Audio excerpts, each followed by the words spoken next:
So here's the thing about humanity and the galactic community. We're the new kids. The really new kids. The ones who showed up 3 years ago with our barely functional spacecraft and our absolutely catastrophic tendency to make jokes at inappropriate times. The Zarathi, meanwhile, have been running this interstellar empire for 10,000 years. They've got technology that makes our best scientists look like cavemen with calculators. And they've got a brand new toy they're absolutely convinced is going to revolutionize everything. Enter the trauma scanner. The Zarathi Council called it the greatest achievement in psychological science ever conceived.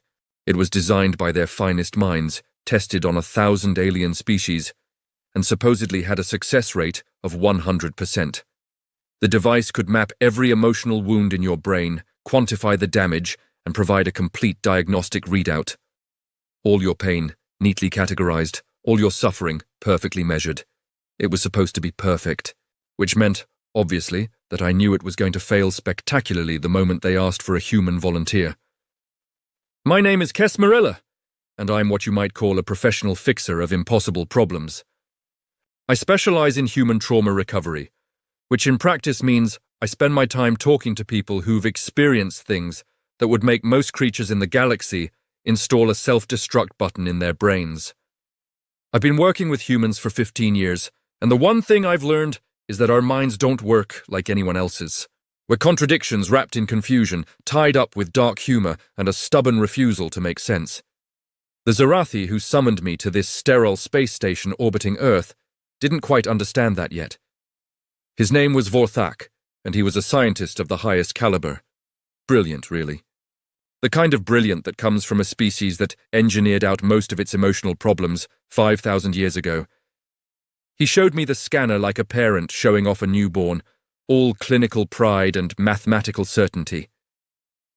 This device, he explained in that peculiar Zarathi way where every sentence sounds like it's being read from a manual, will revolutionize human psychology. We will finally bring your species into alignment with proper therapeutic standards. I smiled at him and said nothing, which is what I do when I know something catastrophic is coming. The test subject they picked was Maya Govan, former military pilot, dishonest medal count, and the kind of woman who laughs at funerals because she doesn't know what else to do. She walked into the observation room where I was waiting, like she owned the place, took one look at the scanner chamber, and said, "So this is the machine that's either going to fix humanity or become the most expensive paperweight in the galaxy." 47,000 credits on option 2. I liked her immediately.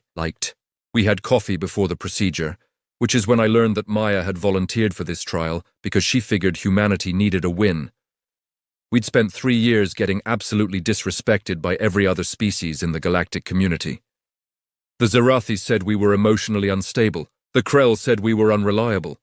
The Venthians just made jokes about our biological fragility. So when the Zarathi offered to let a human test their miracle machine, Maya saw it as a chance to prove something, to show that humanity could benefit from their technology, to finally be treated like equals instead of curiosities.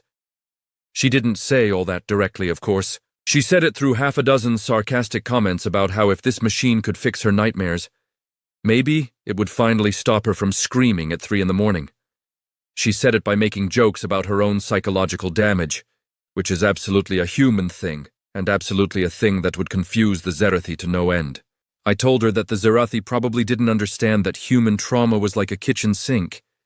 You never know what's going to clog it up, and when it does, everything backs up together. Maya laughed and said that was the most horrifying metaphor she'd ever heard, and then the technician came to fetch her for the procedure. That's when everything started to go wrong in the best possible way. The scanner chamber looked like someone had crossed an MRI machine with a spaceship console and then told the designer to make it as intimidating as possible. There were lights everywhere, humming in frequencies that made your teeth itch, and a central pod that looked like it was designed to extract your consciousness and measure it on a scale. Maya sat down in that pod like she was settling into a dental chair, and Vorthak began explaining the procedure with all the warmth of someone reading a tax code. "The scanner will map every emotional wound across your neural pathways," he said, his mandibles clicking in what I'd learned was Zarathi for excitement. "It will quantify the damage and provide a complete diagnostic readout within minutes. The process is completely safe, completely painless, and completely foolproof. From the observation room, I watched the technicians perform their pre-flight checks. Everything looked good. The machinery was functioning perfectly. The Xerathi had a deserved reputation for engineering excellence, and I could see it in every detail. This machine was a masterpiece, which, as I've mentioned, meant it was absolutely going to catastrophically malfunction. Vorthak bragged while we waited. He talked about how the Xerathi had solved suffering through optimization and selective breeding centuries ago. He explained how their neural architecture simply didn't permit the kind of emotional damage that plagued younger species. He kept saying how foolproof the system was, how nothing could possibly go wrong, how the Xerathi had designed this machine to handle any consciousness in the known galaxy. I told him not to jinx it. He didn't know what jinxing meant, so he looked it up in his translation matrix, and then he assured me that jinxing was just superstition and therefore impossible. The scanner powered up. The lights began their diagnostic sweep across Maya's neural pathways, and for exactly 90 seconds, everything was perfect. The data flowed smoothly. The graphs rendered beautifully. The preliminary scans showed exactly what you'd expect from a human with military training and combat trauma. Nothing surprising. Nothing unexpected. Just standard psychological damage that probably could be addressed with standard psychological intervention. And then the scanner found her first real traumatic memory, and that's when the universe decided to teach the Xerathi a lesson about assumptions. The memory wasn't even that significant by human standards.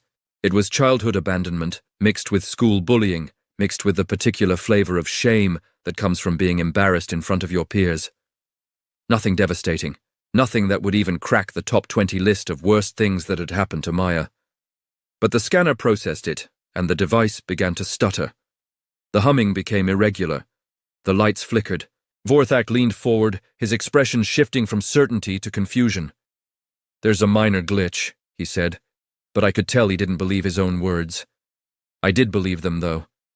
I recognized exactly what was happening.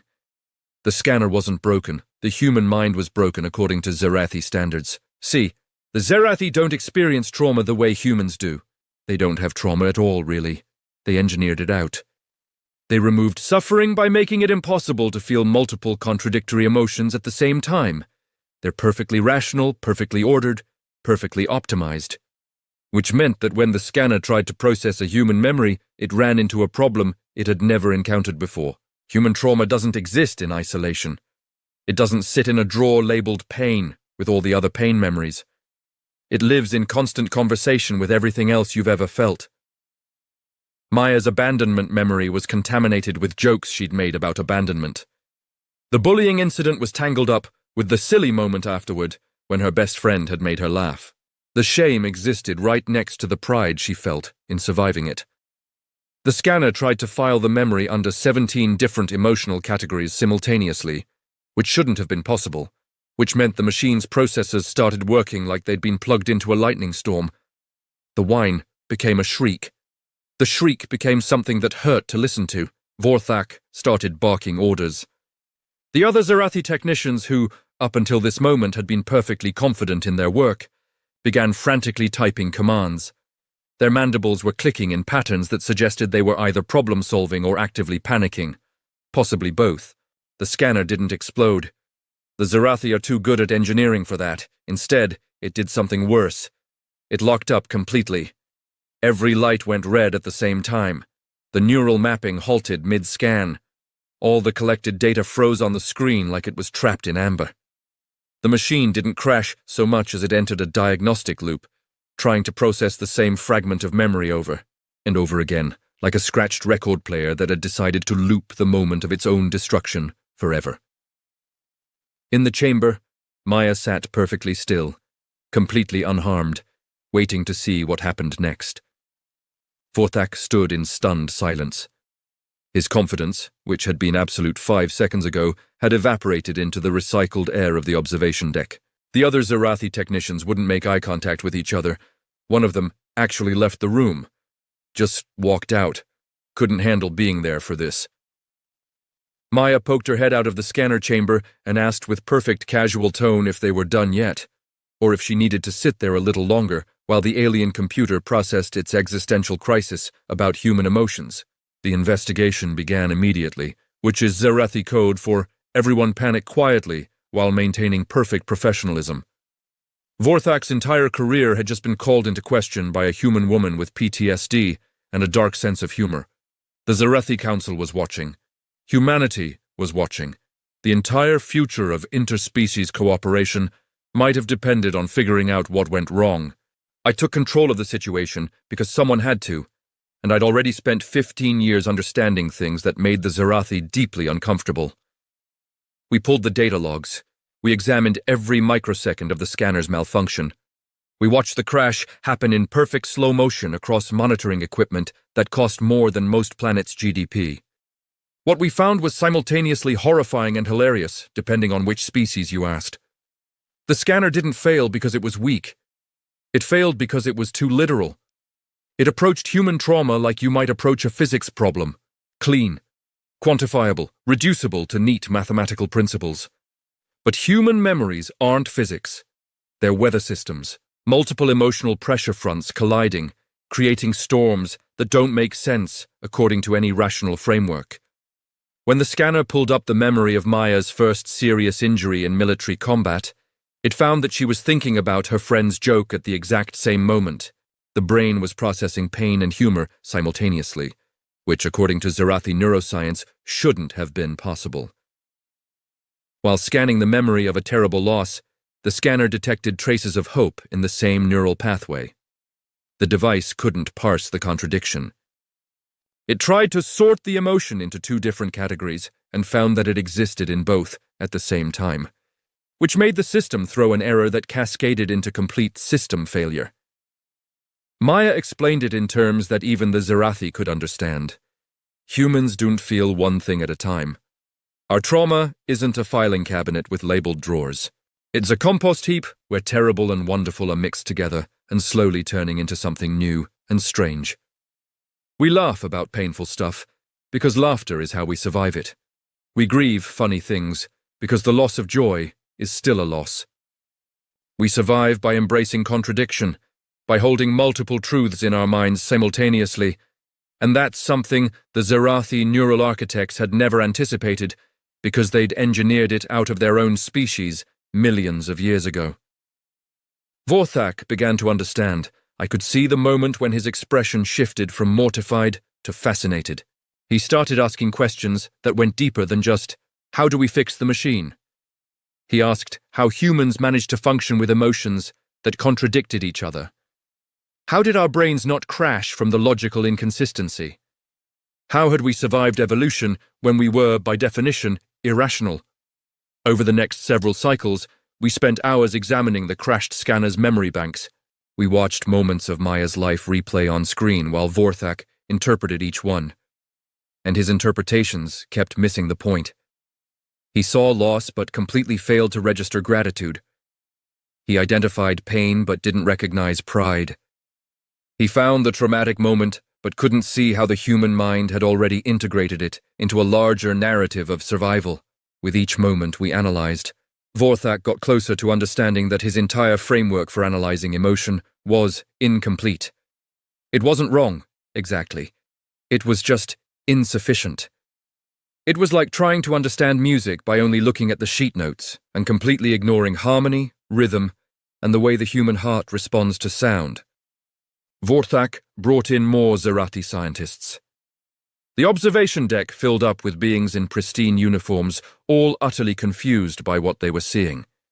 They proposed upgrading the scanner with more processing power. They suggested adding new categories to better classify human emotions. They drafted entirely new systems to accommodate the contradiction. Every proposal missed the fundamental issue. The scanner wasn't broken. Humans were just fundamentally different. Kess suggested something radical. What if we stopped trying to fix the machine and started trying to understand the system? What if human trauma, with all its contradictions and paradoxes, was actually a feature of human consciousness and not a bug to be corrected? The room went silent. The Zarathi don't have much experience with concepts they can't quantify. But Vorthak was intrigued. He was a scientist, and here in front of him was a genuine mystery. Not a problem to be solved with better engineering, but an actual mystery. A phenomenon that didn't fit into the established framework. He agreed to work with me and Maya on understanding what the scanner had actually encountered, rather than trying to force the system to work within its original parameters. That's when everything got interesting. Over the next several weeks, an unlikely collaboration formed between a human trauma specialist, a human military veteran, and a Zirathi scientist who'd spent his entire career operating under the assumption that emotions were just inconvenient byproducts of neural complexity. We ran experiments that would have scandalized the Zirathi medical board if they'd known what we were doing. Maya sat with the crashed scanner and deliberately thought about contradictory emotions simultaneously. What happens when you remember joy and sorrow together? What happens when you hold grief and humor in your mind at the same time? The scanner's logs showed pure computational chaos, but it was fascinating chaos. It was the chaos of a mind that was doing something the machine had never been designed to understand. Vorthak spent countless hours analyzing the data, and then one cycle he arrived with an expression that suggested he'd had an epiphany that had both thrilled and disturbed him in equal measure. Humans don't process emotions sequentially, he said, pulling up comparison charts. You layer them. A traumatic memory in a human mind isn't filed away separately. It exists in constant conversation with every other emotion, experience, and irreverent joke the person has ever had. It's tangled. Intentionally tangled. The neural pathways reinforce the tangles. I told him he'd finally figured out the most human thing in the galaxy. Vorthak was still processing this information when I added another layer. This wasn't a flaw in humanity. This was why humans survived. Creatures that felt one thing at a time would break under genuine trauma. They'd fracture into pieces that couldn't be put back together. But creatures that held contradictions together, grief mixed with humor, pain mixed with hope, fear mixed with courage, those creatures survived. Those creatures adapted. Those creatures became humans. The Zirathi, in their infinite wisdom, had removed suffering by removing the complexity. They'd engineered out the ability to hold contradictions, which meant they'd engineered out the ability to survive genuine trauma. They were perfectly adjusted to their perfectly optimized existence, which sounded nice until you realized it meant they'd never grown, they'd never adapted. They'd never been tested in any meaningful way. Humans had done the opposite. We'd kept both the suffering and the hope. We'd kept the contradictions. We'd survived by being the one species willing to live with logical inconsistency as a survival strategy. Vorthak designed a new scanner based on completely different principles. Not one that tried to reduce human trauma to clean data, but one that accepted complexity. It wouldn't quantify suffering in the Zirathi sense, but it would map the architecture of resilience. It would show how human minds held contradictions, how they integrated pain with meaning, how they survived by embracing paradox. We built the prototype in 3 weeks. The design was elegant, borrowed concepts from Zirathi engineering, but incorporated principles that could only come from a species that had spent millennia studying human psychology. The new scanner didn't try to isolate emotions. It mapped the connections between traumatic memories and everything else. The jokes, the hopes, the relationships, the creative moments, the silly memories that don't matter but somehow make everything better. When we tested it on Maya, the machine actually worked, not perfectly, not the way the old system was supposed to work, but it worked in a new way, accepting the fundamental nature of human consciousness instead of fighting it. The data it produced was beautiful, complex, intricate, impossible to reduce to a simple number or category. It showed a beautiful web of memories and emotions, all interconnected, all contributing to an overall picture of resilience and adaptation. The scanner didn't tell you how damaged Maya was. It told you how impressively her mind had integrated her experiences and kept functioning anyway. Vorthak stared at the results in silence for a long time. When he finally spoke, he said something that I wasn't entirely sure his culture was capable of saying. We might have optimized emotion out of existence instead of understanding it, he said quietly. Humans kept the mess. The mess made you strong. News of the breakthrough reached the Zirathi Council within hours, which is how the galactic bureaucracy works when something might upset the delicate balance of power. They were thrilled. Humanity hadn't broken their technology. Humanity had expanded it. This was a victory for interspecies cooperation, proof that younger species had valuable contributions to make to galactic society. They wanted to announce it immediately. They wanted me and Vorthak to present the findings to the combined scientific community. They wanted to fast-track deployment of the new scanner across the entire network, and they wanted to mandate its use on all humans. I figured out their real plan when one of the council members casually mentioned the phrase resilience optimization for population management. That's Zerathi bureaucratic code for we want to sort humans into categories and figure out which ones we can manipulate. The Zerathi Council didn't want to help humans understand themselves better. They wanted a catalogue. They wanted to identify which humans had the highest resilience quotient, which ones would adapt best to working under alien authority, which ones might be vulnerable to psychological manipulation. They wanted to use this breakthrough tool to profile humanity, to sort us, to optimize our integration into the Zerathi social structure. I shut it down immediately. The scanner was supposed to help humans understand themselves, I explained. It was supposed to provide therapy and psychological insight. It was never supposed to be a surveillance tool. It was never meant to reduce human complexity to a ranking system that the Zerathi could use to exploit us more efficiently. Vorthak suddenly found himself caught between two worlds. He could see the logical benefit of cataloguing human resilience traits. The Zerathi had been doing this with all populations in their empire for thousands of years. It was just efficient administration. But he also recognized what I was saying. There was something fundamentally violating about using this tool to sort and categorize humans without consent.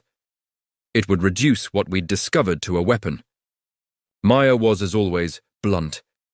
If the Zerathi tried to use this technology to profile humans without consent, it would poison the relationship between our species. Trust would evaporate.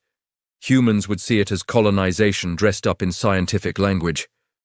We'd spent 3 years trying to get the galaxy to treat us as equals, and all of that would be destroyed the moment they tried to turn our psychology into a management system.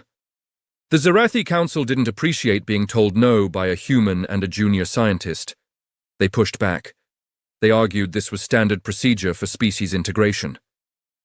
They threatened to shelve the entire project. They suggested that perhaps humanity wasn't ready for advanced psychological technology after all. That's when I made a decision that would define everything that followed. I leaked the research. Every single file, every development note, every analysis, every breakthrough, I broadcast it to every news outlet on Earth. I sent it to independent scientists across the galaxy. I uploaded it to every media feed that would take it. I made the scanner technology public. I explained what went wrong, why it went wrong, and how the new design worked. I also explained exactly what the Zerathi Council wanted to do with it. The reaction was immediate and explosive. Humans were outraged that their brains were almost turned into a surveillance system.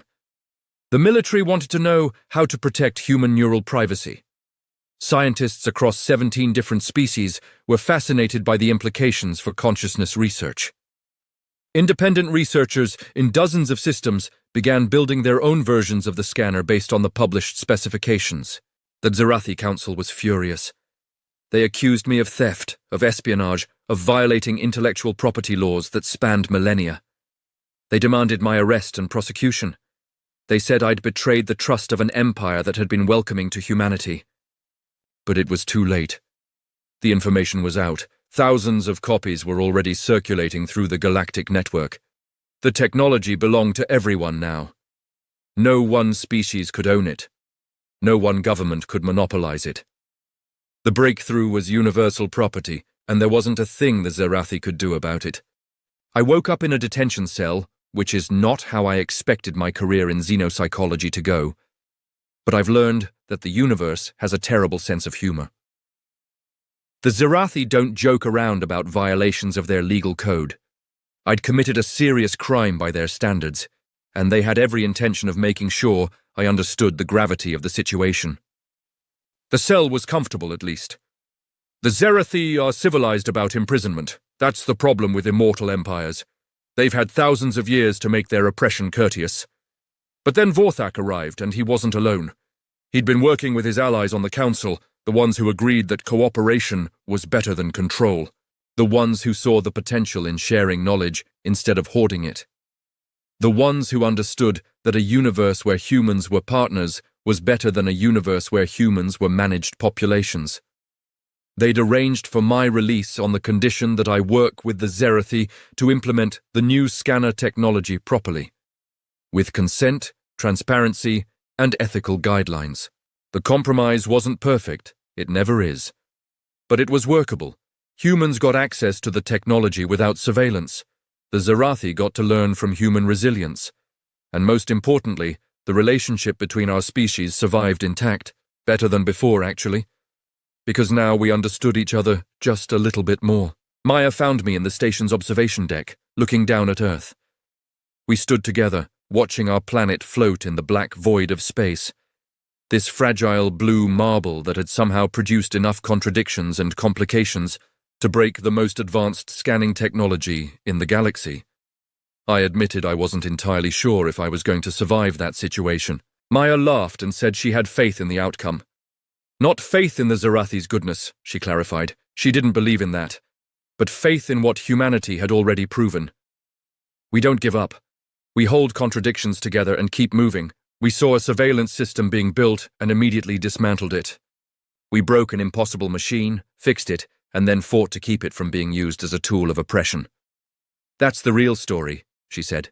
Not the technology, not the alien computers or the Zerathi's 1,000-year empire.